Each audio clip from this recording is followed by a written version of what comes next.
Hi VC, this is Aaron Mitha Alamara, and today I'm entering a Swellheads contest, and it's Logan over at Swellheads, and he's got a great channel there. I'm trying to catch up on everyone's channels, watching everyone's videos. There's so many, but yeah, he's got a great one. He likes a lot of the same stuff I do, and the first part of the contest is a shout out a radio station, and I've never really been a big radio listener since I was a kid.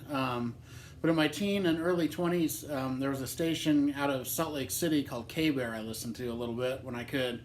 It was a hard rock metal station, and I really liked it. And they had in the summer they'd have like concerts down in Salt Lake, and they had one in a place called Salt Air down there. It looks like a castle. You go in, it's a big room where the bands play, and then you go outside and there's kind of a beach on the Great Salt Lake, and you can hang out there, and they serve alcohol.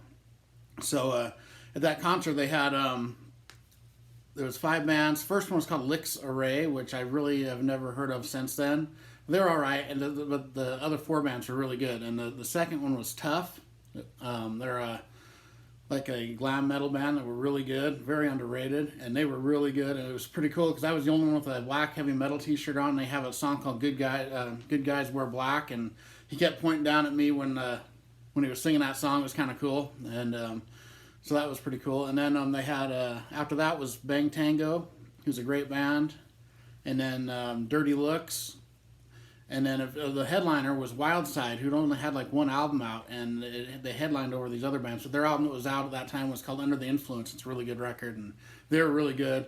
And so between all the bands, they had a Hawaiian Tropic bikini contest thing like going on out on the beach between when the bands were playing, and everyone was drinking. It was just a lot of fun. And that station isn't around anymore, I don't think, but they've in Idaho they've copied it or they changed it, and now we have a K-Bear, and it's like a new metal station. I don't really listen to it. They play the same 40 songs in rotation, it seems like, which I get tired of.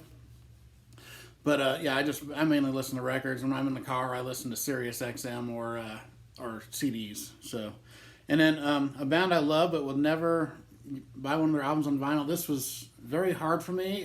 That's what took me so long to get in this, was this question. Because I when I like a band, I usually like everything by them, and I'll buy everything by them. So I'm going to have to go with Van Halen on this one, and I'm going to pick Van Halen 3. Even though I would like it just for the instrumentation of Eddie and Alex and Michael Anthony, I'd probably never buy that on vinyl. So that's my answer for that one. And then an iconic album I've never listened to, I'm going to have to go with, I'm not a big jazz listener, so there's a lot of jazz ones I could have picked. I'm going to go with Miles Davis's Bitches Brew. I've never heard that record.